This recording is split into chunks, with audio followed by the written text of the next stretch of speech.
बंदा दुनिया को डीमन लॉर्ड से बचाने वाला हीरो के नाम से जाना जाता था, लेकिन वही आदमी ने आधी दुनिया खून से रंग दी थी। उसको ड्रैगन स्लेयर एडन अल्बेरो भी बोला जाता था, पर उसकी सबसे बड़ी बदकिस्मती ये थी कि उसके करीबी दोस्तों ने ही उसको धोखा दे दिया, क्योंकि जैसे ही डीमन लॉर्ड मरा, एक श्राप उसके ऊपर लग गया। वो गुस्सा से भर गया, क्योंकि उसके प्यारे लोग शुरू से सब कुछ जानते थे। वो जवान बंदा अपने साथी को ध्यान से देख के हंसकर बोलता है कि जो लोग पाप को मिटाना चाहते हैं, वही लोग खुद पाप बन जाते हैं। ये एक कहानी है जो हमेशा से इंपीरियल पैलेस में बोली जाती है। उस आदमी ने एडन को तेज नजर से देखकर बोला कि उसके पास और कोई रास्ता था ही नहीं, क्योंकि डीमन लॉर्ड एक असली लेगेसी बीइंग था और जो भी उसको मारता वो खुद नया डीमन लॉर्ड बन जाता और ये साइकिल आगे बढ़ती रहती। वो फिर से ग्रिन देकर बोलता है कि अगर वो एडन को मार दे तो वो उसकी जगह डीमन लॉर्ड बन जाएगा, और उसको ये ठीक लगता था। उसने मुस्कुराते हुए अपने दोस्त से बोला कि तुम इस देश के लिए अपनी बलि दे दो। साथियों ने कहा कि उनके पास कोई और चॉइस नहीं थी, पर फिर भी वो उससे माफी मांगना नहीं चाहते थे। एडन उन्हें ठंडी नफरत और गुस्से से देख रहा था, क्योंकि उसको दर्द हो रहा था कि उन्होंने उसे धोखा दिया और अब माफी मांगने का इरादा भी नहीं है। एक जवान लड़की उसे हल्की सी स्मर्क के साथ देखती है और बोलती है कि अब तुम आराम से चैन पा सकते हो, और फिर वो अपनी पावर का इस्तेमाल करके एक बड़ा मैजिक सील समन करती है।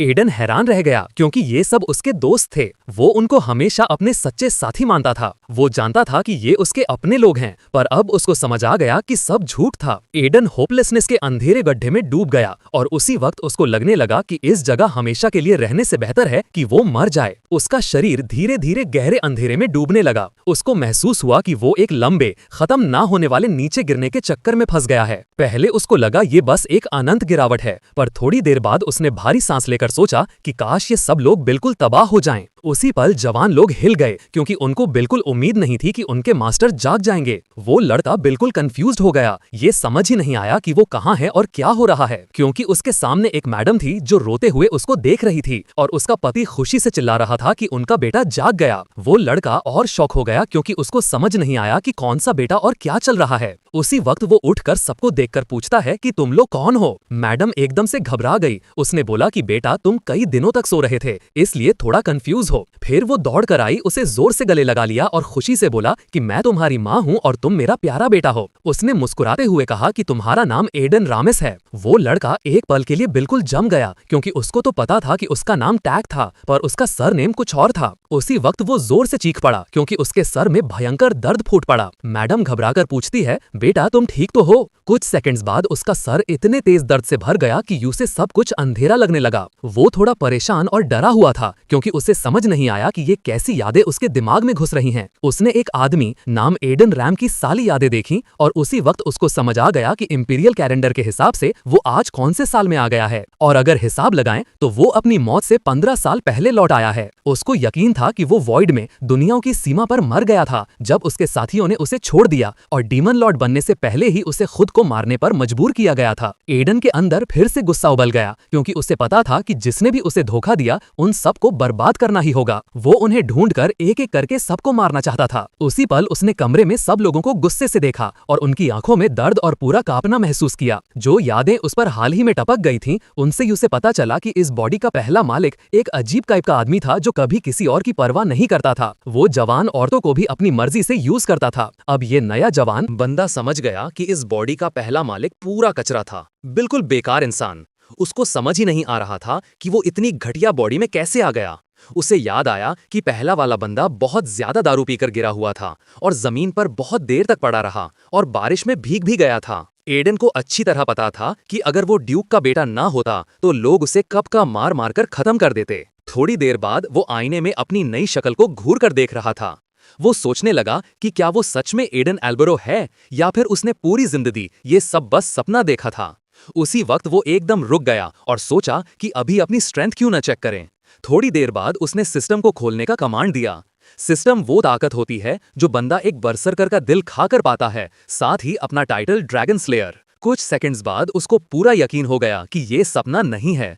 बस उसको ये चुभ रहा था कि उसका नाम बिगड़ गया है, पर फिर सोचा कि शायद इससे क्या फर्क पड़ता है। उसी पल वो खुशी से हंस पड़ा, क्योंकि उसको लगा कि ये ऊपर वाले देवताओं का गिफ्ट है, क्योंकि अब वो आराम से उन साथियों को ढूंढकर उनसे बदला ले सकता है। वो बहुत खुश था, क्योंकि वो उन्हें चीर फाड़ कर बदला लेना चाहता था। जब वो अपनी खुशी में मस्त था, उसने एक जवान नौकर को डरते डरते कमरे में आते हुए देखा ही नहीं। एडन ने उस जवान को ध्यान से देखकर पूछा कि क्या हुआ। वो लड़का डरते हुए कांपते आवाज में बोला कि वो सिर्फ साहब के लिए पीने की चीज लाया है। एडन ने मुस्कुराते हुए उसके हाथ से कप ले लिया और उसको शुक्रिया भी बोला। नौकर एकदम शॉक हो गया, उसे समझ ही नहीं आया कि उसके मालिक ने अभी क्या कहा। वो सोचने लगा कि क्या सच्ची में उसके मास्टर ने उसे थैंक यू बोला। उसी वक्त उसके रंग उड़ गए। उसको समझ नहीं आ रहा था कि मास्टर के ग्रैटिट्यूड का मतलब क्या है। कुछ पल बाद एडन आराम से वो ड्रिंक पीने लगा और तसल्ली से मुस्कुराया। उसका असिस्टेंट अभी भी डर के मारे परेशान था। उसके दिमाग में चल रहा था कि क्या मास्टर को ड्रिंक पसंद आया।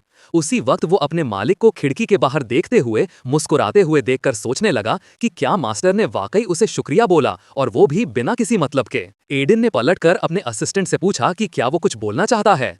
नौकर घबरा गया और बोला कि नहीं, ऐसा कुछ नहीं। थोड़ी देर बाद वो नौकर बाहर आया और अपने दोस्त के पास गया। उसका दोस्त थोड़ा हैरान और कंफ्यूज्ड था कि ये जिंदा कैसे वापस आ गया। पर वो नौकर कांपते हुए बोला कि मास्टर ने उसे थैंक यू बोला। एडन ने गहरी सांस ली क्योंकि उसको समझ आ गया कि क्या हो रहा है। उसे पता था कि ये सब पागलपन है। उसने सारे बेकार सोच दिमाग से निकाल दिए और अपनी यादों में डूब गया, क्योंकि उसे समझ आ गया था कि वो बहुत सालों पहले वापस आ गया है।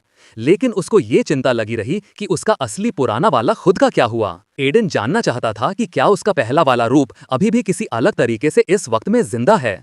उसको पता था कि इस टाइम तक उससे उसके मास्टर, जो कि राजा का पहला मर्सनरी था, से आज़ादी मिल चुकी होगी। उसको लग रहा था कि उसे तुरंत सब कुछ पता लगाना पड़ेगा। उसी वक्त उसने फिलिप को बुलाया। जवान लोग एकदम सर हो गए क्योंकि जेंटलमैन ने कभी किसी का नाम लेकर नहीं बुलाया था। एडन मुस्कुराया और अपने असिस्टेंट से बोला कि उससे एक सवाल पूछना है। फिलिप का चेहरा सफेद पड़ गया। वो डर के मारे हिल भी नहीं पा रहा था। उसके दिमाग में उसके मास्टर की इमेज बिल्कुल अलग थी और अब मास्टर ग्रिन करके पूछ रहा था कि क्या वो ठीक है। फिलिप का दोस्त उसकी पीठ थपथपाकर उसे धन्यवाद बोल रहा था। फिलिप पूरा कांप रहा था। उसे समझ नहीं आ रहा था कि यंग जेंटलमैन उससे क्या चाहते हैं। उसका दिल आंसुओं से भरा हुआ था क्योंकि उसको पता ही नहीं लग रहा था कि आज मास्टर को क्या हो गया है। कुछ मिनट बाद उनकी बातचीत के दौरान फिलिप ने जेंटलमैन को हैरानी से देखकर पूछा कि क्या वो वाकई राजा क्या मर्सनरीज दे। एडन ने अपने आदमी को घूर कर देखा और पूछा कि क्या वो मर्सनरी किंग के शिष्य के बारे में जानता है, क्योंकि एडन खुद कभी बहुत मशहूर शिष्य रहा था। उसी वक्त फिलिप ने बोला कि उसने सिर्फ ये सुना है कि मर्सनरी किंग कुछ टाइम पहले गायब हो गया था। एडन ने भारी सांस ली क्योंकि वो ऑलरेडी ये जानता था।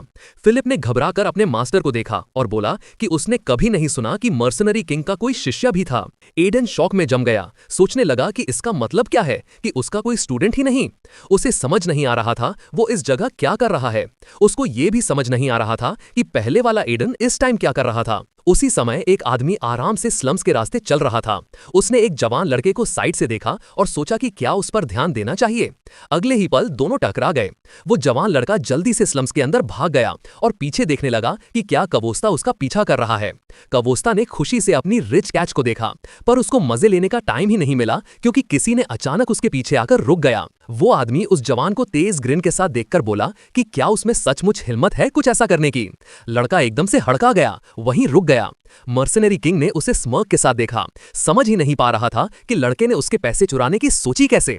उसने लड़के को तेज नजर से देखा और उसके कंधे पर हाथ रख दिया, जिससे लड़का कांप गया और अटकती आवाज में माफी मांगने लगा। मर्सनरी किंग ग्रिन करके बोला कि लड़के का शरीर काफी मजबूत और अच्छा है। उसी सेम उसने बोल दिया कि ये लड़का अब उसका शिष्य होगा। लड़का शॉक्ड रह गया, उसने कभी ये एक्सपेक्ट नहीं किया था। पर वैल्कन ने खड़े होते ही उसको खींचकर बोला कि वो इसे बेस्ट मर्सनरी बनाना सिखाएगा। इसी तरह उसकी गुरु से मुलाकात हुई और तब से वो मास्टर वैल्कन का स्टूडेंट के नाम से फेमस हो गया और बाद में मद ड्रैगन को मारकर ड्रैगन स्लेयर किंग भी बन गया। पर अब वो हिला हुआ था क्योंकि फिलिप कह रहा था कि मर्सनरी किंग का कोई शिष्य कभी सुना ही नहीं। उसको शौक लगा कि उसका पूरा पास्ट इस दुनिया में है ही नहीं। कुछ देर बाद जवान लोग आराम से अपना काम करते हुए जेंटलमैन की बात कर रहे थे क्योंकि उनको लग रहा था कि वो बदल गया है, बिल्कुल वैसे ही जैसे पिछली बार फिलिप ने वाइन गिरा दी थी और जेंटलमैन ने कुछ भी नहीं बोला था। वो लोग चौंके हुए थे। उन्हें अजीब लग रहा था कि जेंटलमैन उन्हें शुक्रिया बोल रहा था और सबको नाम से बुला रहा था। उन्होंने सुना था कि कभी कभी लोग बड़ी बीमारी के बाद बदल जाते हैं और जेंटलमैन को देखकर उन्हें ये बात सही लग रही थी, पर फिर भी उनको लग रहा था कि कुछ तो गड़बड़ है।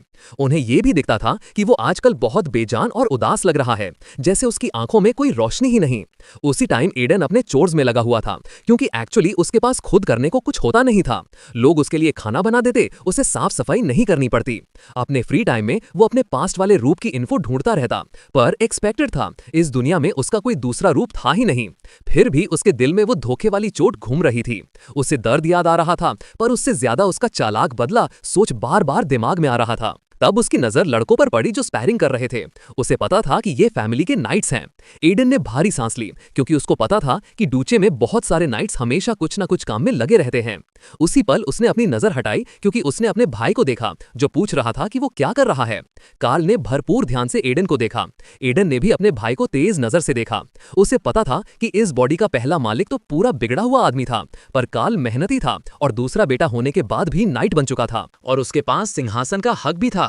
कार्ल ने गुस्से से अपने भाई को देखा और पूछा कि वो यहाँ बैठा क्या कर रहा है, क्यों हमेशा की तरह शराब नहीं पी रहा। एडन थोड़ा हड़का गया, क्योंकि उसने देखा कि कार्ल अपने बड़े भाई की बिल्कुल इज्जत नहीं करता। एडन को अच्छी तरह पता था कि कार्ल उसे सदीला और बेकार समझता है, क्योंकि वो पूरा दिन सिर्फ खेलता और पीता रहता था। उसने अपने भाई के चेहरे पर चिढ़ देख ली और समझ गया कि उसका छोटा भाई उससे हर चीज में बेहतर था। एडन ने भारी सांस ली और बोला कि वो बस बोर हो रहा था, इसलिए नाइट्स को देख रहा था। कार्ल ने और गुस्से से बोला कि ट्रेनिंग कोई तमाशा नहीं होता, अगर ट्रेनिंग नहीं करनी है तो यहाँ से तुरंत निकल जा। एडन ने एक पल के लिए भाई की बात सोची, क्योंकि उसे याद ही नहीं था कि उसने आखिरी बार तलवार कब उठाई थी। उसी पल एडन ने सहमत होकर हाँ बोल दिया। कार्ल हैरान रह गया, उसे यकीन ही नहीं हो रहा था कि उसने सही सुना है। एडन ने एक छोटी सी मुस्कान के साथ बोला कि वो ट्रेनिंग करेगा। कुछ वक्त बाद वो ट्रेनिंग ग्राउंड पर आ गया। जवान नाइट ने झुककर अपना परिचय दिया और स्पैरिंग शुरू होने से पहले यंग मास्टर को ग्रीट किया।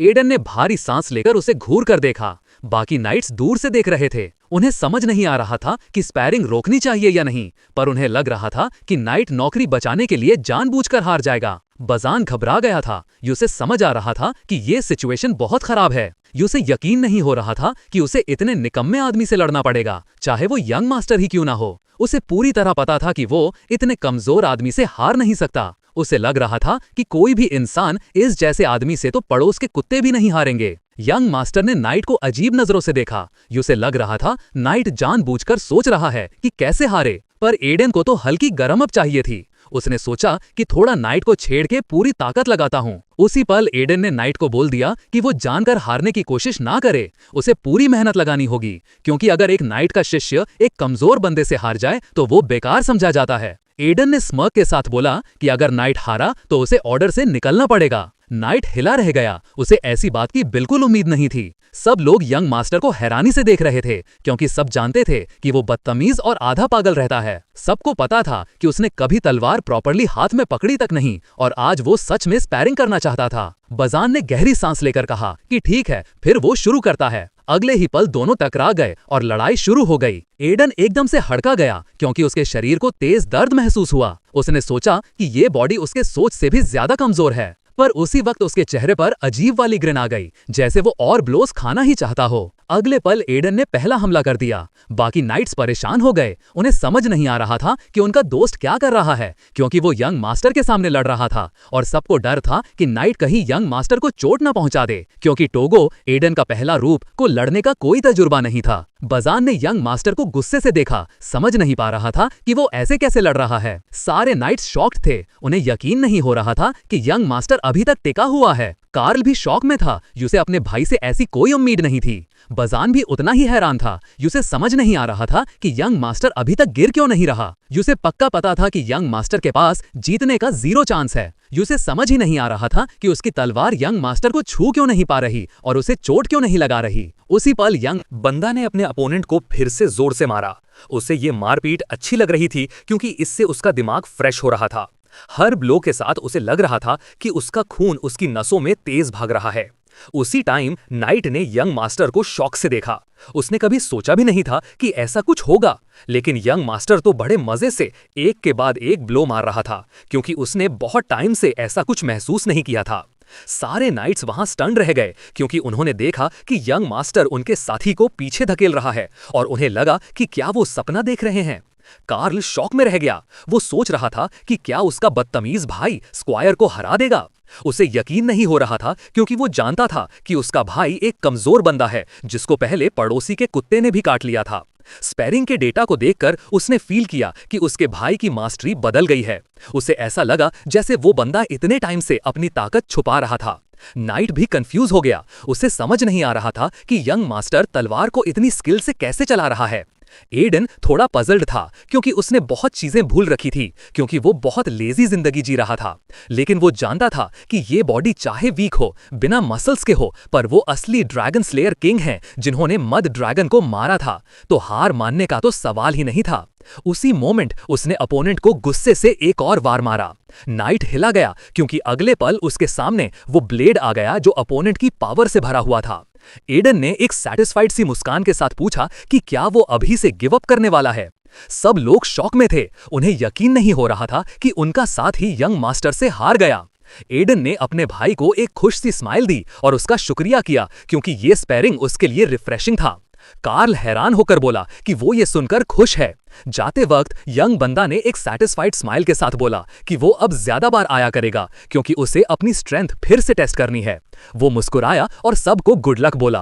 कार्ल कंफ्यूज हो गया और सोचा क्या ये उसका वही भाई है जिसको वो जानता था।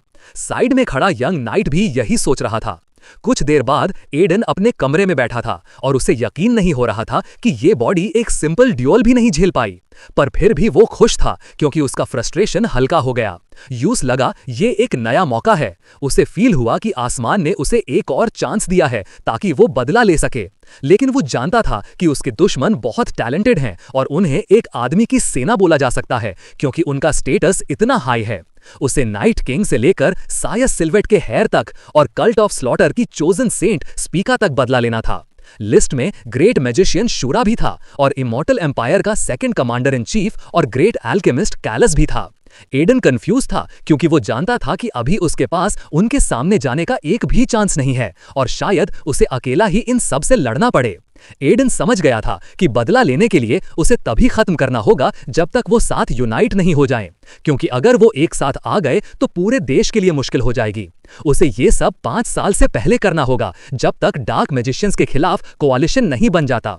एडन को समझ आया कि इसके लिए उसे टोगो से शुरुआत करनी होगी ताकि ये बॉडी सुधर सके क्योंकि अभी वो एक नॉर्मल गॉब्लिन को भी नहीं हरा सकता। तो उसने एक तरीका सोचा जो इस इम्पॉसिबल काम में उसकी मदद करेगा। कुछ देर बाद उसने एक लिस्ट अपने असिस्टेंट को दी और वो असिस्टेंट स्टन हो गया। उसने बंदे को शौक से देखा और पूछा कि क्या वो सच में लिस्ट में लिखी सब चीजें खरीदना चाहता है। फिलिप ने थक कर अपने मास्टर को देखा और बोला कि रीसेंट टाइम में मास्टर बहुत शांत था, पर उसे समझ नहीं आ रहा था कि मास्टर इस बार क्या करने वाला है। यंग बंदा मुस्कुराया और अपने सबऑर्डिनेट से पूछा कि क्या कोई बंदा ने पूछा कि क्या लिस्ट में कुछ गलत है। फिलिप ने पूरी लिस्ट देखकर बोला कि इसमें बहुत महंगी इंग्रेडिएंट्स लिखी हुई हैं। वो शॉक हो गया क्योंकि लिस्ट में ट्रोल के मल से बनी हर्ब, हेल फ्लावर, डिस्पेयर का फूल, स्लीप वॉकिंग फ्लावर्स और बाकी सारे पॉइजनस पौधे लिखे थे।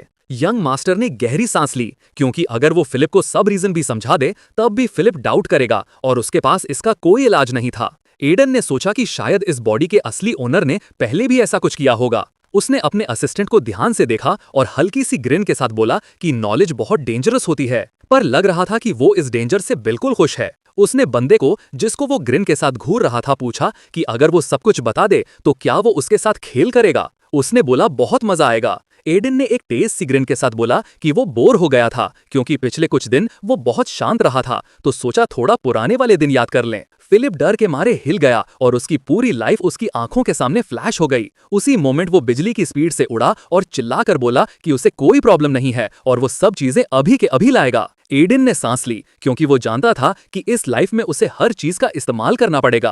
पहले वाली जिंदगी में वो कभी ये सब नहीं सोचता, पर अब जब वो एक ड्यूक का बेटा था जो पैसे उड़ाता रहता था तो बात ही अलग थी। वो पहले ही एक स्वॉर्ड मास्टर के लेवल का मॉर्टल बाउंड्री ट्रांसेंडेंट बॉडी एक्सपीरियंस कर चुका था, इसलिए वो इस लेवल तक दूसरों से ज्यादा तेज पहुंच सकता था। 1 महीने और आधे के बाद उसने अपनी हेल्थ और बॉडी को काफी इंप्रूव कर लिया। एक थका देने वाली ट्रेनिंग के बाद उसने साइड से फिलिप को देखा और बोला कि एक माना पोशन लेकर आओ। फिलिप दौड़ता हुआ आया और पोशन उसके मास्टर को दे दिया। एडन ने गहरी सांस ली पर तुरंत पोशन पीना शुरू कर दिया। एडन अपनी बॉडी को ट्रेनिंग से लिमिट तक तोड़ता, फिर माना पोशन से उसे रिकवर करता। ये तोड़ने और जोड़ने का तरीका था। वो जानता था कि एक पोशन का प्राइस एक आम आदमी की पूरे महीने की जिंदगी जैसा होता है, पर ड्यूक का बेटा होने की वजह से ये तरीका पॉसिबल था। उसी वक्त उसने अपने सर्वेंट को एक शिकारी जैसे ग्रिन के साथ पूछा कि वो चीजें कहाँ हैं जो उसने पहले मंगवाई थीं। फिलिप घबरा गया और बोला कि सब कुछ उसके कमरे में रख दिया है। वो पूछना चाहता था कि मास्टर उन इंग्रेडिएंट्स का क्या करने वाला है, पर जैसे ही उसे याद आया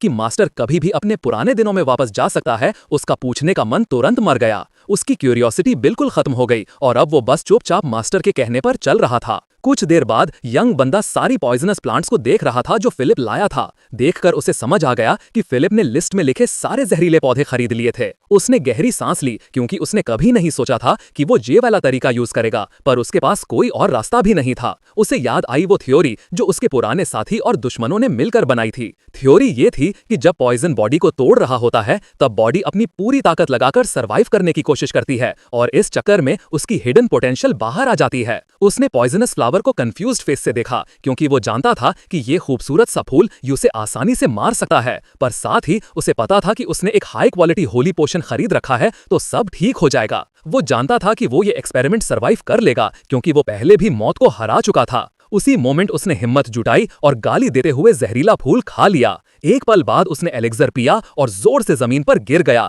क्योंकि उसके पूरे जिस्म में बहुत तेज और जलती हुई दर्द दौड़ रही थी। एडन बहुत पजल्ड था क्योंकि वो जानता था कि ये ट्रिक उसे बार बार करनी पड़ेगी, पर कुछ पल बाद उसने महसूस किया कि उसकी माना फ्लो पहले से काफी स्मूथ हो गई है। उसने गहरी सांस ली क्योंकि उसे समझ आ गया था कि उसके साथी लोग एडन को समझ आ गया कि उसके दुश्मन और उसकी पिछली जिंदगी के लोग सही थे। उसी वक्त उसने एक आवाज सुनी जो उसे पहले से पता थी, जो उसे मजाक उड़ाते हुए पूछ रही थी कि मजा आया। साथ ही उसने उसे ड्रैगन स्लेयर किंग भी बुलाया। एडन शॉक में जम गया, गुस्से में पलट कर देखा क्योंकि उसे समझ ही नहीं आ रहा था कि वो यहाँ क्यों है। एडन गुस्से से भर गया क्योंकि वो आवाज वो कभी भूल नहीं सकता था चाहे जितनी कोशिश करे। तभी फिलिप उसके कमरे में दबादब घुसाया और पूछने लगा कि क्या हुआ। वो यंग बंदे को देखकर शॉक्ड था। एडन पलट कर बोला कि बाहर जाओ। फिलिप घबरा गया और बोला कि उसने बहुत जोर की आवाज सुनी थी। एडन ने गुस्से से उसकी तरफ देखा और पूछा कि क्या वो चाहता है कि वो बात दोबारा कहे। उसने जोर से चिल्लाकर बोला कि अभी के अभी बाहर निकल जाओ। फिलिप डर के मारे सिर झुकाकर बाहर चला गया। एडन गुस्से से जल रहा था क्योंकि उसने एकदम क्लियर वो आवाज सुनी थी। उसे पता था कि ये कोई भ्रम नहीं है। वो गुस्से से फट रहा था क्योंकि ये आवाज उसका असली नाम जानती थी, पर उसे ये समझ नहीं आ रहा था कि ये यहाँ कैसे आ गई। तभी वो आवाज हंस पड़ी और बोला कि उसने उसे पकड़ लिया। फिर उसने एक बुरी सी स्माइल के साथ बोला कि काफी टाइम हो गया मिलते हुए, dragon slayer king Aiden Alboro. Aiden shock में जम गया, पर वो ओवरलॉर्ड उसका मजाक ही उड़ाता रहा। एडन गुस्से में पूछने लगा ये क्यों आया है। उसने चिल्लाकर बोला कि उसने तो अपनी आंखों से इसकी मौत देखी थी। ओवरलॉर्ड ने ग्रिन के साथ बोला लगता है उसे उसकी बहुत याद आई। उसने बोला कि उसे अफसोस है कि उसका फिजिकल बॉडी नहीं है, इसलिए एडन उसे देख नहीं सकता। एडन ने गहरी सांस ली। उसे समझ नहीं आ रहा था कि बिना बॉडी के वो बात कैसे कर सकता है। उसी पल ओवरलॉर्ड ने ग्रिन के साथ बोला कि लगता है एडन सब कुछ भूल गया क्योंकि वो तब मरा था जब वो रूलर बना। एडन शॉक में रह गया। उसने कभी ऐसा सुनने की उम्मीद नहीं की थी। उसने पजल्ड होकर पूछा कि इसका मतलब क्या है। अपना गुस्सा दबाते हुए एडन ने पूछा कि क्या वो अब रूलर बन चुका है। ओवरलॉर्ड ने बोला कि बात आधी सही आधी गलत है क्योंकि जब वो मरा तो उसने अपनी सोल यंग बंदे के बॉडी में डाल दी और पहले उसका प्लान था कि वो यंग बंदे का बॉडी कब्जा करके खुद वापस जिंदा हो जाए, पर एडन ने ग्रिन के साथ बोला कि उसकी सुसाइड ने उस पावरफुल ओवरलॉर्ड का प्लान फेल कर दिया। एडन थोड़ी देर सोचा और पूछा कि क्या इसका मतलब ये है कि उसकी सोल अभी उसके अंदर ही है। ओवरलॉर्ड ने लंबी सांस ली और बोला हाँ ऐसे भी कह सकते हो। एडन ने तुरंत पूछा कि क्या उसे इस सोल को मार देना चाहिए, क्या उसे अपने बॉडी में होली पावर डालकर इसे खत्म करना चाहिए। ओवरलॉर्ड घबरा गया और बोला कि उसकी बात ध्यान से सुने, पर एडन पूछ रहा था कि क्या ये सिर्फ तभी होगा जब दोनों साथ मर जाएंगे। ओवरलॉर्ड ने किंग किलर पर चिल्लाकर बोला कि वो बिल्कुल वैसा नहीं रहा जैसे पहले था। एडन ने पजल्ड होकर पूछा कि अब वो कैसा है, क्योंकि उसके लिए तो वो हमेशा एक पागल और पागलपन केओस को प्यार करने वाला क्रिएचर था। ओवरलॉर्ड ने गहरी सांस लेकर बोला कि जो मैडनेस और केओस एडन ने देखा था वो उसका था ही नहीं, बल्कि एक डीमन गॉड के कनेक्शन की वजह से था और खुशकिस्मती से वो कनेक्शन टूट गया था जब वो वॉइड में फंस गया था। एडन को अब समझ आया कि वो अब पहले वाला पागल ओवरलॉर्ड नहीं लग रहा था। पहले तो वो एक साइको था जो नॉर्मल बात भी नहीं कर सकता था। उसी वक्त एडन ने बोला कि वो डीमन गॉड के बारे में पहली बार सुन रहा है। ओवरलॉर्ड ने बताया कि डीमन गॉड, जिसे ओरिजिनल सिन भी बोला जाता है, एक शुद्ध बुराई का प्राणी है जिसे दूसरे गॉड्स भी डरते हैं। उसने ये भी बोला कि पहले वो एक ऐसा प्राणी था जो डीमन गॉड की मर्जी पूरी करने के लिए श्रापित था। एडन ने सांस ली और बोला कि ठीक है वो समझता है, पर पूछा कि क्या ये पूरी सिचुएशन उसके प्लान का हिस्सा है। ओवरलॉर्ड ओवरलॉर्ड ने हैरानी से पूछा कि कौन सी सिचुएशन। यंग बंदे ने गहरी सांस ली और बोला कि वो 15 साल पीछे लौट आया है बॉडी पे कब्जा करने के लिए, और उसने जिस बॉडी को कैप्चर किया, एडन रीस वो जानना चाहता था कि ये सब ओवरलॉर्ड का काम है या नहीं। उसने थोड़ा सोचा और बोला कि हाँ, थोड़ा बहुत उसकी गलती भी है। ओवरलॉर्ड ने बोला कि जब वो उस बंदे के बॉडी में आया था तब उसने ट्राई किया था अपनी ड्रैगन माना यूज करके टाइम पीछे ले जाने का। बंदा एकदम शॉक हो गया क्योंकि उसको पता ही नहीं था कि ऐसी कोई चीज पॉसिबल भी होती है। ओवरलॉर्ड ने उसको बताया कि ड्रैगन्स को गॉड्स ने अपने एजेंट्स की तरह क्रिएट किया था और वो दुनिया के कानून तक तोड़ मोड़ सकते थे। अपनी ड्रैगन माना से वो आराम से ऐसी चीज कर सकते थे, ये कोई इम्पॉसिबल काम नहीं था। बंदा कंफ्यूज्ड होकर पूछा कि फिर उसने पहले वॉइड से भागने के लिए ये पावर क्यों नहीं यूज की, बस टाइम क्यों पीछे ले गया। उसने थोड़ा भारी सांस ली और बोला कि वो बस अचानक से थक गया था और थोड़ा आराम करना चाहता था। बंदा गुस्से से फट पड़ता है और उस पर चिल्ला कर बोलता है कि भाग के मत जाना। एक और महीना गुजर गया और ओवरलॉर्ड बहुत कम उससे बात करता था, पर बंदा ट्रेनिंग फुल डेडिकेशन से करता रहा। वो अपने दिमाग में प्लानिंग कर रहा था कि आगे क्या करना है। तभी उसने देखा कि उसका बेटा स्कैरक्रो को काट सकता है। उसको समझ आ गया कि ये ट्रेनिंग मेथड सच में काम कर रहा है, और ये भी कि सिर्फ ये स्टफ्ड स्कैरक्रोज अब काफी नहीं होंगे। तभी उसकी नजर मेरी तरफ गई क्योंकि उसने नाइट्स को देखा। उसने उन जवानों को एक डेंजरस सी स्माइल दी क्योंकि उसको लग गया कि ये लोग अब उसके नए ट्रेनिंग के डॉल्स बनेंगे। उसी वक्त ओवरलॉर्ड ने बोला कि बंदा असल में हीरोज की साइड से ज्यादा उनकी साइड का लगता है। बंदा भारी सांस लेकर बोलता है, चुप रह। जब वो अपनी जहरीली हर्ब्स के साथ प्रैक्टिस कर रहा था, उसको पता चला कि होली पोशन की होली पावर ओवरलॉर्ड को दर्द दे रही थी क्योंकि वो खुद ईवल का सोर्स था। एडन ने एक छोटी सी बॉटल खोली एक तेज स्माइल के साथ और अपने पास वाले को बोला कि संभल के रहना। तभी उसकी नजर एक आदमी पर पड़ी। वो बहुत फेमिलियर लग रहा था पर याद नहीं आ रहा था कि कहां देखा। तभी एक नाइट ने अपने सबऑर्डिनेट को डांटा और बोला कि ध्यान दे, वो बाकी अप्रेंटिस नाइट से पीछे रह रहा था। लो ने दांत सुनकर दांतों तले होंठ दबाए और बोला कि वो और ज्यादा मेहनत करेगा। उस वक्त एडन, हमारा बंदा, एकदम रुक गया जब उसने नाइट का नाम सुना। वो जम सा गया क्योंकि उसको लगा कि ये तो हो ही नहीं सकता। उसको अपनी पिछली लाइफ में फ्री नाइट याद आया। वो थोड़ी देर को रुक गया क्योंकि उसने देखा कि ये नाइट उस वर्जन से बिल्कुल अलग लग रहा था जो उसकी पिछली जिंदगी में था। उसने पहचाना भी नहीं। उसने देखा कि बंदा नाइट बनने का नाटक कर रहा था। असल में वो एक मर्सनरी था जिसको फ्री नाइट का टाइटल मिला था, इसलिए वो यहां था। एडन को पता था कि उस बंदे में कमियां थीं, पर कई बार उसकी वजह से उसकी जान बची थी। उसको वो बैटल याद आया जो उसकी पिछली लाइफ में हुई थी। तब हाई रैंक मर्सनरीज और एक यंग बंदा उसके साथ था, पर सब मर गए थे जब हीरोज के साथ मिलकर मैड ड्रैगन से लड़ रहे थे। एडन ने उस बंदे को देखकर एक सैटिस्फाइड सी स्माइल दी क्योंकि उसने सोचा भी नहीं था कि उसका चेहरा दोबारा दिखेगा। तब उसको असल में फील हुआ कि वो पास्ट में वापस आ चुका है। तभी वो नाइट्स के पास गया और उन्हें बुलाया। नाइट्स के कमांडर ने जल्दी से पूछा कि यंग मास्टर को कोई दिक्कत हुई क्या। एडन ने लो को सैटिस्फाइड स्माइल के साथ बुलाया। बंदा शॉक हो गया और पूछा कि मास्टर सच में उससे बात करना चाहते हैं क्या। एडन नाइट के पास आया, उसको गुस्से भरी नजर से देखा और बोला कि जब कोई सुपीरियर तुझे बुलाए तो क्या तुझे अपना नाम और रैंक नहीं बताना चाहिए। बंदा घबरा गया और झुककर माफी मांगते हुए अपना नाम रैंक बताया। मास्टर ने जो देखा उस पर हंसी रोक नहीं पाया।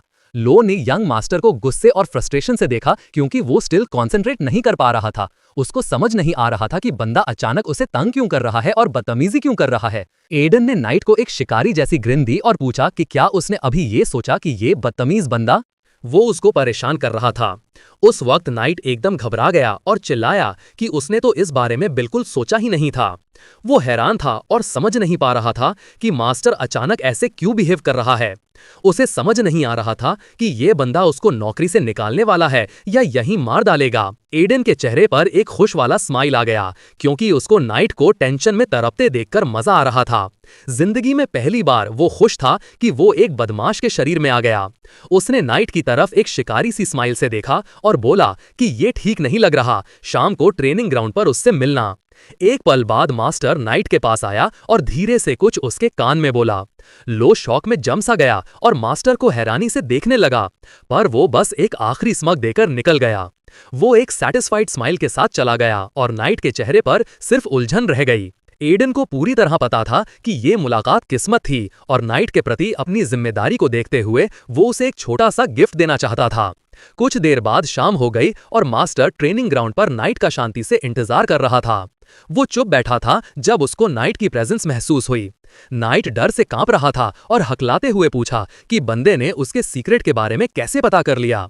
पर उसी वक्त वो छोटे बच्चे की तरह रो पड़ा और पूछने लगा कि क्या बंदा उसका हाथ सच में ठीक कर सकता है।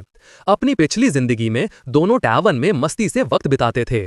लो मुस्कुराकर अपने दोस्त वदीम से कहता था कि वो अभी भी उस बारे में सोचता रहता है, एक ऐसी इच्छा जो वो पिछली जिंदगी में पूरी नहीं कर पाया, क्योंकि आखिर में वो वैसा ही बन गया जैसा आज है। उसने डिसाइड किया था कि ये उसका आखिरी कर्ज चुकाने का वक्त है। लो ने गहरी सांस ली और बोला कि अगर उसका राइट हाथ ठीक होता तो वो एक नॉर्मल नाइट की तरह जिंदगी जी सकता था। लो ने मास्टर को आंसुओं भरी आंखों से देखकर पूछा कि क्या वो उसका हाथ सच में ठीक कर सकता है। उसे अच्छी तरह पता था कि उसने अपनी प्रॉब्लम कभी किसी को नहीं बताई, पर आज दोपहर जब मास्टर ने बोला कि उसका हाथ सुन हो रहा है तो वो शौक में जम गया था। वो हैरान था कि वो बदमाश ये राज कैसे जान गया। तब मास्टर ने बोला कि उसका हाथ माना डेफिशिएंसी सिंड्रोम से अफेक्टेड है। नाइट हैरान रह गया क्योंकि वो जानता था कि ये बीमारी माना चैनल्स में होने वाली प्रॉब्लम्स को बोलते हैं। अब उसे समझ आया कि हाथ क्यों सुन रहता है, लेकिन एक बड़ी दिक्कत थी, ये बीमारी लाइलाज थी। एडन ने गहरी सांस ली और बोला कि लोग कहते हैं कि ये बीमारी ठीक नहीं हो सकती। नाइट घबरा गया और पूछा कि पर बंदे ने तो कहा था कि वो क्योर कर सकता है। एडन जानता था कि क्योर इम्पॉसिबल नहीं है, बस लोगों को अभी तरीका नहीं पता, क्योंकि असली इलाज तो कई सालों बाद डिस्कवर होगा। उसने गहरी सांस लेकर बोला कि वो मेडिसिन जानता है और नाइट का हाथ ठीक करने को रेडी है। नाइट ने बंदे को सरप्राइज और सावधानी से देखा, पर फिर भी पूछा कि बदले में क्या चाहिए। बंदा ने प्रेडेटर जैसी ग्रिन के साथ बोला कि दुनिया में कुछ फ्री नहीं होता, इसलिए कॉन्ट्रैक्ट साइन करना पड़ेगा। लो ने छोटे से कॉन्ट्रैक्ट को उलझन से देखा और उसी वक्त वो शॉक में आ गया, क्योंकि उसमें लिखा था कि उसे रोज मास्टर के साथ स्पार करना होगा और कसम खानी होगी कि मास्टर जो कहेगा वो करेगा। नाइट घबरा गया और चिल्लाया कि ये तो लगभग स्लेव कॉन्ट्रैक्ट जैसा है। बंदा मुस्कुरा कर बोला हाँ ऐसा ही है, और पूछा कि नाइट को पसंद नहीं आया क्या। नाइट कंफ्यूज था, उसे समझ नहीं आ रहा था कि ऐसे बदमाश पर कैसे भरोसा करे। ऊपर से उसने ही बोला था कि ये बीमारी लाइलाज है और अब कह रहा है कि वो क्योर करेगा। नाइट ने गहरी सांस ली, क्योंकि वो जानता था कि चाहे कुछ भी हो मौका तो पकड़ना पड़ेगा। उसने बंदे से हल्की सी स्माइल करते हुए बोला कि उसके पास कोई चॉइस ही नहीं, इसलिए वो कॉन्ट्रैक्ट एक्सेप्ट करता है। एडन ने नाइट को खुशी भरी ग्रिन से देखा, क्योंकि वो सोच भी नहीं सकता था कि एक दिन आएगा जब वो उसको अपना स्लेव बना लेगा। उसको एक एक्साइटिंग सा मोमेंट महसूस हो रहा था, और बोनस के तौर पर और उसके हाथ को ठीक करने का रिवॉर्ड लेते हुए वो उस चीज को भी लेने का इरादा रखता था। उसे पता था कि ये सिचुएशन बहुत डेंजरस है। उसी वक्त रूलर ने ग्रिन के साथ बोला कि बंदा उनकी साइड पर होना चाहिए, क्योंकि वो बिल्कुल हीरो जैसा नहीं लगता। कुछ दिन बाद वो लोग एक छोटी सी जगह पर आए। नाइट थोड़ा कंफ्यूज था और पूछा कि बंदा श्योर है क्या कि यही वो जगह है। एडन ने गहरी सांस लेकर पूछा कि क्या नाइट को उस पर शक है। नाइट तुरंत घबरा गया और चिल्लाया कि ऐसी बात बिल्कुल नहीं है। कुछ मिनट बाद कोचमैन ने बता दिया कि वो लोग अपने डेस्टिनेशन पर पहुंच गए हैं। एडन धीरे से कैरेज से उतर गया और अपने नाइट को पीछे आने को बोला। नाइट डरा हुआ था, क्योंकि उसे यकीन नहीं था कि ऐसी अजीब सी जगह पर उसके हाथ का इलाज मिल जाएगा। कुछ ही देर में वो एक छोटे पर थोड़े अंधेरे टाइप घर के पास पहुंचे। उसी वक्त वो थोड़ा हिल गए, क्योंकि उन्होंने फार्मेसी के दरवाजे पर एक अजीब सा बोर्ड लगा देखा। बोर्ड पर लिखा था कि ये फार्मेसी कोई क्लिनिक नहीं है, इसलिए लोग यहाँ आना बंद करें, और ये लोग कोई ड्रग्स नहीं बनाते, तो ड्रग हेडेक्स यहाँ से चले जाएं। एडन को पता था कि उसका दोस्त यू भी पहले यहाँ अपनी बीमारी का इलाज ढूंढने आया था, और शायद कोई और भी माना डेफिशिएंसी सिंड्रोम का क्योर ढूंढने की कोशिश करता होगा, पर अफसोस कुछ नहीं मिला। फिर भी उसने उम्मीद नहीं छोड़ी और पूरी कॉन्फिडेंस के साथ बिल्डिंग में घुस गया। बंदा आसपास देखने लगा और नोटिस किया कि बिल्डिंग में कोई नहीं था, पर उसी वक्त वो रुक गया और मास्टर से पूछा कि उस पेंटिंग में क्या बना हुआ लगता है। एडन पेंटिंग देखकर बोला कि ये फिलोसोफर स्टोन है, और ये एक अंधविश्वास जैसा है जिसमें मैजिशियंस और अल्केमिस्ट्स एक इमेजिनरी चीज पर यकीन करते थे जो गॉड के डोमेन में दखल देती थी। कुछ लोग तो ये तक कहते थे कि ये मरे हुए इंसान को वापस जिंदा कर सकती है। वो जानता था कि ये बात बहुत बेकार सी लगती है, पर कुछ लोग इस पर सच में विश्वास करते थे, और क्योंकि वो डेथ और टाइम के डिवाइन रम्स को पार कर चुका था, ये चीज थ्योरेटिकली पॉसिबल भी लगती थी। तभी वो लोग एक खौफनाक आवाज सुनकर एकदम घबरा गए। मैडम थोड़ी हैरान थी, क्योंकि बहुत कम आम लोगों को ये कहानी पता होती है। उसने नोटिस किया कि उसका मेहमान काफी नॉलेजेबल लग रहा था। एडन ने गहरी सांस लेकर बोला कि उसने इसके बारे में सुना हुआ है। लेडी ने ग्रिन के साथ कहा कि काफी टाइम से उसके पास कोई इंटरेस्टिंग विजिटर नहीं आया था। उसने ये भी बोला कि वो लोग कोई बिजनेस नहीं करते। तब एडन ने अपने नाइट को थोड़ी देर बाहर जाने को बोला। एडन ने मैडम से कहा कि सीधी बात करें और उसने उसका नाम लेकर बात की। लेडी हैरान हो गई कि वो उसका नाम जानता है। एडन ने टाइम वेस्ट किए बिना बताया कि उसका नाइट माना डिफिशिएंसी सिंड्रोम से परेशान है। उसे पता था कि लेडी को इस बीमारी में खास इंटरेस्ट है और वो बीस्ट काइंड एल्केमिस्ट भी है। लेडी शॉक हो गई क्योंकि उसको उम्मीद नहीं थी कि कोई ऐसा इतना कुछ जानता होगा, पर उसने ग्रिन के साथ पूछा कि वो उसके बारे में कितना जानता है और उसने एडन को एक घटिया बंदा भी बोला। एडन ने उस लड़की को ध्यान से देखकर कहा कि उसके नाइट की तरह वो भी माना डिफिशिएंसी सिंड्रोम से जूझ रही है। कैसी हैरान रह गई क्योंकि उसे समझ नहीं आ रहा था कि ये सब इन्फो उसको कैसे पता चली। एडन ने कहा कि उसके सिम्टम्स नॉर्मल से ज्यादा स्ट्रॉन्ग हैं और इस हर्ब के पतन के बिना उसकी कंडीशन सिर्फ वर्स होती जाएगी। उसे पता था कि नाइट की कंडीशन बस हाथ तक रुकी हुई है, लेकिन लड़की का केस अलग है। उसकी बीमारी उसके पूरे ऑर्गन्स तक फैल चुकी थी और वो बहुत बीमार थी। वो गहरी सांस लेकर बोली कि बंदा ज्यादा नहीं जानता, पर एक बात में वो गलत है। उसने बोला कि हाँ, वो क्योर ढूंढ रही थी, पर जब तक उसको कोई मेथड नहीं मिलता, इसका मतलब ये है कि वो नाइट का हाथ क्योर नहीं कर सकती और उसे इस बात का बहुत अफसोस है। एडन ने उस लड़की को देखकर बोला कि अगर वो उसके नाइट का हाथ क्योर कर दे तो वो उसकी प्रोटेक्शन करेगा और उसके रिसर्च को अपनी टेरिटरी में सपोर्ट करेगा। लड़की ने उसे तसल्ली दी क्योंकि वो सुन नहीं रहा था और फिर एक बार कहा कि वो नाइट का हाथ क्योर नहीं कर सकती। उसी वक्त बंदा ने एक छोटा सा पार्चमेंट जिसमें कुछ जानकारी लिखी थी टेबल पर रखा और लड़की से बोला कि वो पढ़े। लड़की ने गहरी सांस ली पर फिर भी पढ़ लिया, पर जैसे ही उसने इन्फो पढ़ी वो एकदम शॉक हो गई। एडन ने उसको आराम से देखते हुए बोला कि उसने उसको मोनो सिंड्रोम का मेडिसिन दे दिया है। उसकी पिछली जिंदगी वाले दोस्त ने उसे बार बार इसके बारे में बताया था, इसलिए उसको रेसिपी याद थी पर परफेक्ट नहीं याद थी। इसी वजह से वो लड़की को ढूंढ रहा था क्योंकि उसके पास नॉलेज थी और उसे कोई चाहिए था जो अधूरी इन्फो से भी समझ सके। फिर एडन मुस्कुराकर पूछा कि क्या उनका इलाज सच में हो सकता है। उसी मोमेंट लड़की के पूरे शरीर में एक झटका सा आया, पर यह खुशी का था। कैसी मुस्कुराकर बंदे से बोली कि उसे सिर्फ आधा महीना दे दे। उसे यकीन ही नहीं हो रहा था कि ऐसा मेथड सच में एग्जिस्ट करता है। उसी वक्त बंदे ने उससे बोला कि उसके रिसोर्सेज से ये इंग्रेडिएंट्स लाना मुश्किल होगा। लड़की ने तीखी नजर से उसे देखा और बोला कि अगर उसने ये बात छेड़ी है तो मतलब वो बदले में कुछ चाहता है। एडन मुस्कुराकर बोला कि वो उससे एक रिंग चाहता है।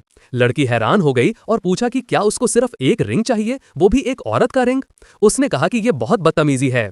एडन ने गहरी सांस लेकर बोला कि मजाक बंद करें क्योंकि वो उस रिंग की असली कीमत और यूज जानता है। लड़की ने भी गहरी सांस ली और बोला कि तो फिर बंदा जानता होगा कि ये रिंग उसके लिए कितनी इंपॉर्टेंट है। ये स्पीड का रिंग था और दूसरा रीजन ये था कि बंदा उस आर्टिफैक्ट को लेने आया था जो फिजिकल स्पीड को कई गुना बढ़ा देता है। ये चीज अचानक अटैक, फाइट से भागने और सरप्राइज मूव्स के काम आती थी। इसी आर्टिफैक्ट की वजह से ही लो अपनी पिछली जिंदगी में सिर्फ एक हाथ होते हुए भी बहुत हाई रैंक तक पहुंच पाया था। ऐसी चीज एक लड़की जैसे बीस्ट काइंड के लिए उसकी सबसे बड़ी प्रोटेक्शन होती। एडन ने लड़की को ध्यान से देखकर बोला कि अगर वो ड्यूक के घर आ जाए तो वो उसकी प्रोटेक्शन करेगा और फिर उसे ऐसे आर्टिफैक्ट की जरूरत नहीं पड़ेगी। उसने सीधा पूछा कि लड़की इस अग्रीमेंट के बारे में क्या सोचती है। कैसी थोड़ा शर्माकर मुस्कुराई और बोली कि उसे कोई प्रॉब्लम नहीं, बस उसको अपनी रिसर्च कंटिन्यू करने दी जाए। पर फिर थोड़ी उलझन से पूछा कि क्या बंदा श्योर है कि वो ऐसा करना चाहता है, क्योंकि फिर लोग अफवाह उड़ा देंगे कि बंदा एक फीमेल ह्यूमन ट्रैपर को ड्यूक के घर ले आया। एडन मुस्कुराकर बोला कि उसकी ऑलरेडी बदनाम इमेज है एक नोबल बदमाश की, तो लोग कुछ भी बोले उसको फर्क नहीं पड़ता। लड़की कुछ पल के लिए रुक गई और उसे हैरानी से देखती रही, पर फिर हल्की सी सॉफ्ट स्माइल के साथ बोली कि बंदा फिर भी एक इंटरेस्टिंग इंसान है। उसने धीरे से रिंग उसके हाथ में रखा और पूछा कि क्या वो उसे खाना और रूम देगा। एडन मुस्कुराकर बोला कि वो उसे बहुत चीजें देगा, पर उसको अभी भी उसका ट्रस्ट कमाना होगा। कुछ देर बाद वो लोग ड्यूक के मैंशन पहुंच गए। पहले तो एडन को अजीब लगता था, पर अब ये जगह उसे अपने घर जैसी लगती थी। तभी वो शॉक हो गया क्योंकि उसने फिलिप को पूरी स्पीड से उसकी तरफ भागते देखा। एडन ने उसे हैरानी से पूछा कि क्या हुआ। फिलिप बहुत परेशान था और चिल्लाया कि बात बहुत अर्जेंट है। एडन ने उसको घबराहट से देखकर पूछा कि क्या मैटर है। तभी फिलिप चिल्लाया कि बंदा कार मॉन्स्टर माउंटेन पर गायब हो गया है। एडन एकदम स्टन्ड रह गया क्योंकि उसने ऐसा कुछ एक्सपेक्ट नहीं किया था। फिलिप ने बताया कि कुछ दिन पहले एक मैसेज आया था कि कोई आदमी मॉन्स्टर माउंटेन पर मिसिंग हो गया है। तो बंदा कार्ल तुरंत तैयार हुआ, इन्वेस्टिगेशन टीम बनाई और जर्नी पर निकल गया, पर अभी तक वापस नहीं आया। एडन जानता था कि मॉन्स्टर माउंटेन पर सिर्फ छोटे मॉन्स्टर्स होते हैं। उसने अपने आदमी को घूर कर पूछा कि सर्च पार्टी के साथ क्या प्रॉब्लम हुई। फिलिप ने गहरी सांस लेकर बोला कि सर्च पार्टी जल्दी ही माउंटेन की तरफ निकलने वाली थी। एडन बिल्कुल कंफ्यूज हो गया क्योंकि उसे समझ आ गया कि अगर उसका भाई गायब हो गया तो उसको ड्यूकल घर का वारिस बनना पड़ेगा। वो गुस्से से भर गया क्योंकि उसे लगा कि अगर ऐसा हुआ तो उसके सारे प्लान्स बिगड़ जाएंगे और उसकी बदले की पूरी योजना फेल हो जाएगी। उसे समझ आ गया कि उसे तुरंत अपने भाई को बचाना पड़ेगा। उसने तुरंत अपने आदमी को देखा और बोला कि उसे भी सर्च टीम के साथ जाना होगा, तो वो अपनी गर्लफ्रेंड को तुरंत उसके कमरे तक छोड़ आए। फिलिप सुनकर हैरान रह गया और बिल्कुल कंफ्यूज था। उसी वक्त बंदे ने उस लड़की की तरफ देखा और बोला कि उसकी एक छोटी सी रिक्वेस्ट है। लड़की हैरान हो गई और पूछा कि उसे क्या चाहिए। फिलिप भी लड़की को देखकर शॉक था क्योंकि वो एक औरत थी और साथ ही बीस्टमैन भी। कुछ देर बाद ड्यूक अपने बेटे से मिला। ड्यूक ने अपने बेटे को हैरानी से देखा और पूछा कि क्या वो सच में सर्च टीम में जाना चाहता है। बंदा अपने बाप को सीधा देखकर बोला कि हाँ, वो बिल्कुल जाना चाहता है। पर उसी वक्त उसके बाप ने उसे सीधा मना कर दिया। बंदा शॉक हो गया। उसे समझ ही नहीं आया कि ड्यूक ने ऐसा क्यों मना कर दिया। ड्यूक ने गुस्से और चिंता से बोला कि उसका एक बेटा और 2 डजन नाइट्स एक साथ गायब हुए हैं और ये कोई नॉर्मल मिसिंग का केस नहीं है। वो दूसरे बेटे को इतनी खतरनाक जगह नहीं भेज सकता। उस वक्त बंदा रो पड़ता है और रोता हुआ बोलता है कि वो बंदा उसका भाई है और अगर उसके साथ कुछ हो गया तो वो अपने आप को कभी माफ नहीं करेगा। ड्यूक ये देखकर हिल जाता है। उसे बिल्कुल उम्मीद नहीं थी कि उसका बेटा इतना टूट जाएगा। बंदा और ज्यादा रो पड़ता है क्योंकि उसे पता था कि अगर उसके भाई को कुछ हुआ तो उसके पूरे प्लान जिंदगी भर के लिए खत्म हो जाएंगे। डीमन लॉर्ड अपने दोस्त से बोलता है कि ये सब थोड़ा घिनौना लग रहा है, पर बंदा गुस्से में उससे बोलता है कि चुप हो जा, अभी लड़ने का टाइम नहीं है। ड्यूक आंसुओं के साथ अपने बेटे को जोर से गले लगा लेता है। उसे यकीन ही नहीं होता कि उसका बेटा अपने भाई की इतनी चिंता करता है। वो भारी सांस लेकर बोलता है कि ठीक है, वो परमिशन देता है और बंदा सर्च में जा सकता है, पर बहुत संभल कर। ड्यूक साइड में सर स्पायर को देखकर बोलता है कि वो सिर्फ उसी पर भरोसा करता है और उसे उम्मीद है कि वो उसके बेटे का ध्यान रखेगा। सर स्पायर ने ड्यूक को यकीन दिलाया कि वो अपनी पूरी जान लगा देगा। कुछ वक्त बाद सब लोग मॉन्स्टर माउंटेन की तरफ निकल पड़े। वाइस कैप्टन ने आसपास देखकर भारी सांस ली और बोला कि पिछली सर्च पार्टी पर अटैक हुआ लगता है क्योंकि उनके निशान धीरे धीरे गायब हो रहे हैं। पर उसी पल उसे एक ब्लेड मिली जो गॉब्लिन्स की थी। एडन ने थोड़ी देर सोचा क्योंकि हर चीज अजीब लग रही थी। उसे बिल्कुल यकीन नहीं आ रहा था कि गॉब्लिन्स ने नाइट्स और उसके भाई को हरा दिया होगा। वो जानता था कि लो लेवल मॉन्स्टर्स अपने निशान मिटा देते हैं और इसका एक ही मतलब था, यहाँ गॉब्लिन किंग हॉबगॉब्लिन का हाथ है। उसका दिमाग तुरंत समझ गया कि गॉब्लिन किंग आम गॉब्लिन से कहीं ज्यादा तेज और ताकतवर होता है, इसलिए ये सब अब मुमकिन लग रहा था। उसने वाइस कैप्टन को तुरंत ये बात बताई। आदमी शॉक हो गया क्योंकि उसे पता था कि वो खुद भी गॉब्लिन किंग से नहीं लड़ पाएगा और उन्हें वापस जाके तैयारी करनी चाहिए।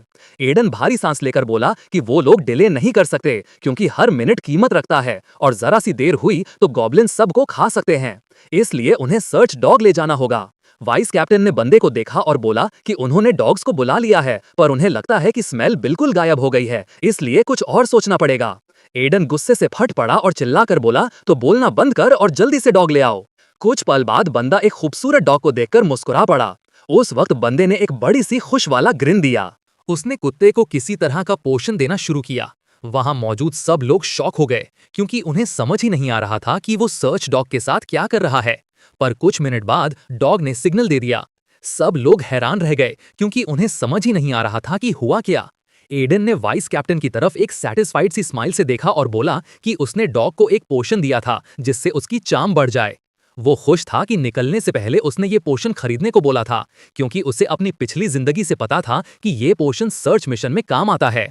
थोड़ी देर बाद डॉग ने ट्रेल पकड़ लिया। एडन ने वहां सबको देखते हुए बोला कि अब उन्हें चलना चाहिए।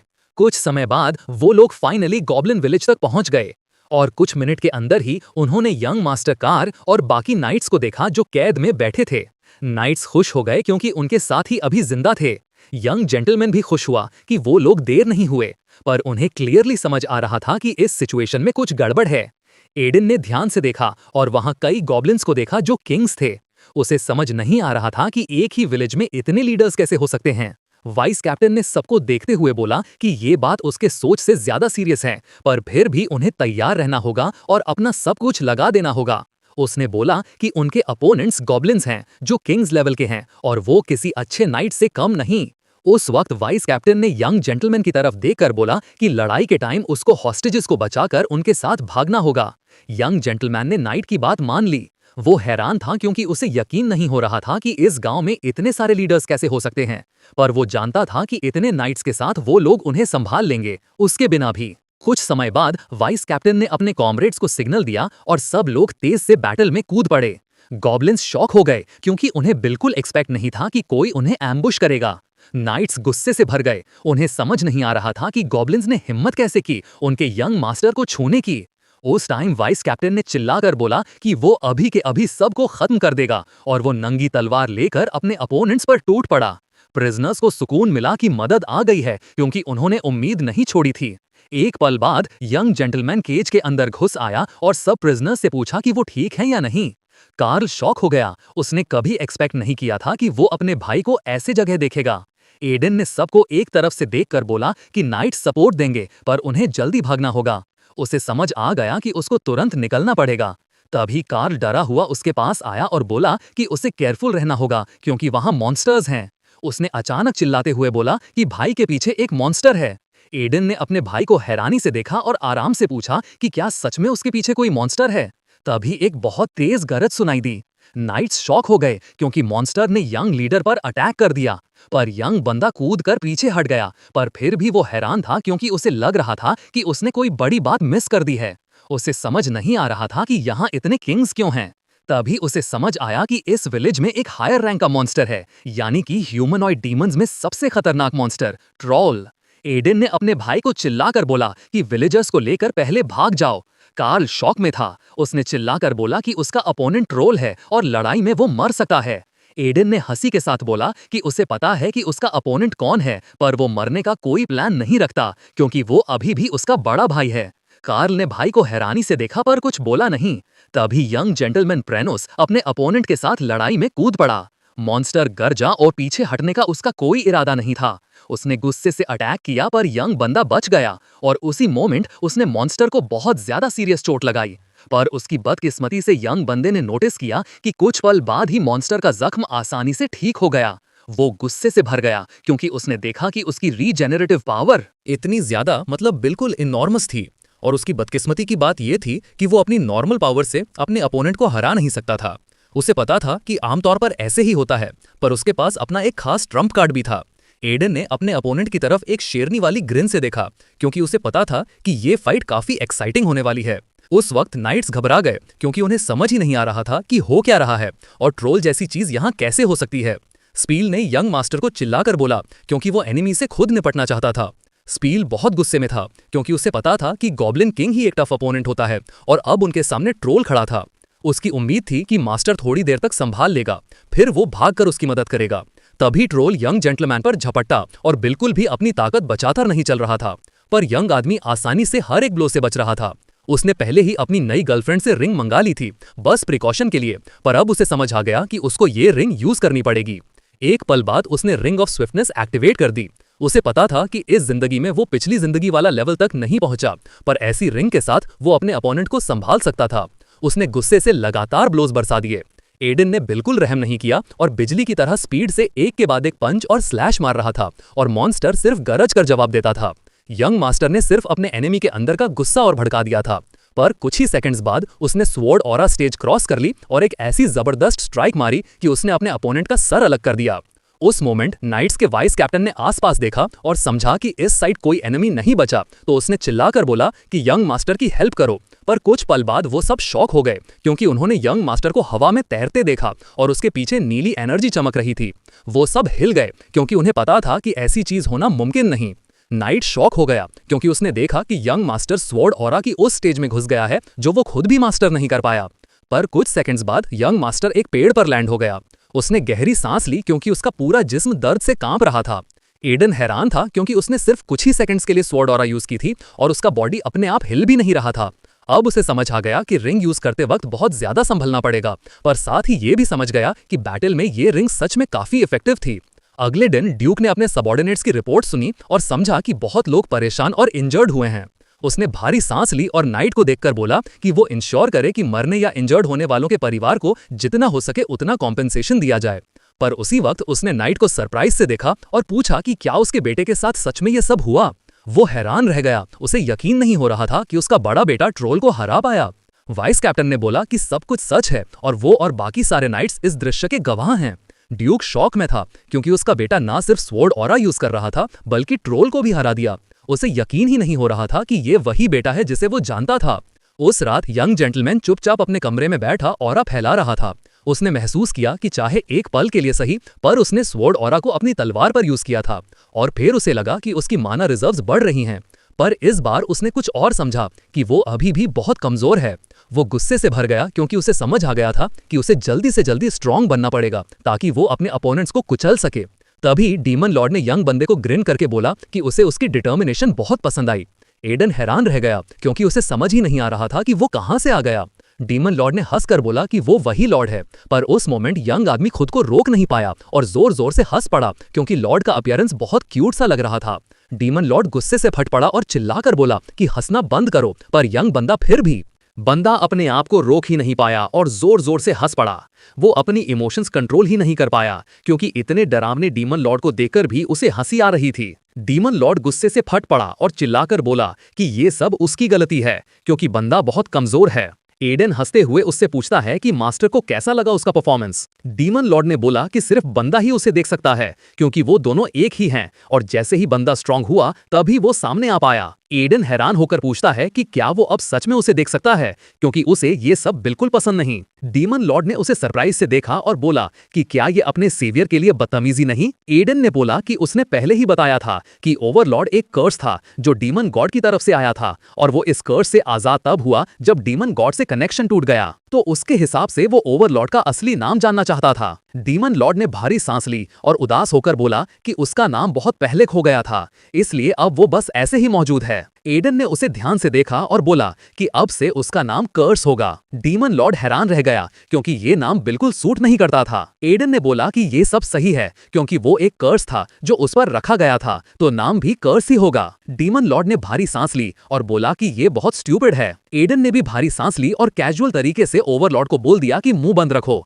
और बाद में फिर यू से कर्स बुला दिया। एक हफ्ते बाद बंदा अपनी नई गर्लफ्रेंड के पास आया। रूम में आते ही वो मुस्कुराकर पूछता है कि ट्रीटमेंट कैसा चल रहा है। वो हंसकर बोली कि क्या वो सच में मिलने आया है और साथ ही उसे मिस्टर ट्रोल बुला दिया। एडन हैरान था क्योंकि लोग उसे ट्रोल लॉर्ड इसलिए बोलते थे क्योंकि उसने ट्रोल को मारा था, पर उसे पता था कि ये लड़की ये कहना चाहती है कि वो ट्रोल जैसा लगता है। उसे ये बिल्कुल पसंद नहीं आया। तब उसने मुस्कुराकर पूछा कि उसका नाइट कहाँ है। लड़की ने भी मुस्कुराकर बोला कि वो अंदर है। कुछ पल बाद बंदा उस रूम में गया जहां उसका नाइट था। लो उसकी तरफ मुड़कर देखता है और उसकी आंखों से आंसू बह रहे थे। वो खुशी से रो रहा था क्योंकि उसने देखा कि उसका हाथ फिर से हिल रहा है, पर साथ ही उसका पूरा शरीर कांप रहा था। उसने बोला कि उसका हाथ बिल्कुल ठीक हो गया। उसी वक्त वो अपने घुटनों पर गिर गया और आंसुओं में डूबते हुए मास्टर का शुक्रिया करने लगा क्योंकि मास्टर ने उसकी बीमारी पहचानी और उसे क्योर किया। उसने मास्टर को घूर कर देखा और बोला कि चाहे वो एक छोटा सा इंसान ही क्यों ना हो, पर वो अपनी जिंदगी की कसम खाकर बोलेगा कि अब उसकी पूरी जिंदगी मास्टर को समर्पित है। एडन ने नाइट को एक सैटिस्फाइड ग्रिन से देखा क्योंकि उसे पता था कि सब कुछ सही डायरेक्शन में जा रहा है और अब से ये बंदा उसके लिए एकदम गुलाम जैसी मेहनत करेगा। एडन खुशी से बोला कि वो इस ओथ को खुशी खुशी एक्सेप्ट करता है। एडन ने अपनी नई दोस्त से पूछा कि क्या उसका ट्रीटमेंट नहीं हो रहा। वो मुस्कुराकर बोली कि उसका माना डेफिशिएंसी सिंड्रोम थोड़ा अजीब टाइप का है, इसलिए उसे बहुत सारी चीजें स्टडी करनी पड़ेंगी। एडन ने मुस्कुराकर बोला कि उसे सब समझ आ गया और उसकी मेहनत की तारीफ भी की। लड़की ने भी मुस्कुराकर बोला कि उसका खाना अच्छा था और इसके लिए उसे एडन को थैंक्स बोलना चाहिए क्योंकि नई मेथड उसने ही बताई थी। फिर उसने फिर से उसे ट्रोल मास्टर बुला दिया। मास्टर को यह अजीब सा लगा और उसका नाइट मुश्किल से अपनी हंसी रोक पा रहा था। उसी वक्त बंदा अपने नाइट पर चिल्लाया कि अब वो पूरी तरह से ठीक हो चुका है और तुरंत चलना होगा क्योंकि उनके पास काफी काम है। लो ने खुशी से चीख कर बोला कि अब वो उसका हर काम पूरा करेगा। कुछ वक्त बाद नाइट गुस्से से जल रहा था क्योंकि उसे यकीन नहीं हो रहा था कि उसका पहला काम फिजिकल लेबर निकला। थोड़ी देर बाद एक आदमी ने मास्टर को मुस्कुराहट से ग्रीट किया। उसने उस ट्रोल को बड़े ध्यान से देखा जो मास्टर पकड़ कर लाया था। वो ट्रोल की हालत देखकर खुश हुआ क्योंकि उसे पता था कि ये बहुत महंगा बिकेगा क्योंकि ऐसा सामान बहुत रेयर होता है। एडन ने आदमी से बोला कि ट्रोल बेचने से जो पैसे मिलेंगे वो उस खास सामान को खरीदने में यूज करेगा।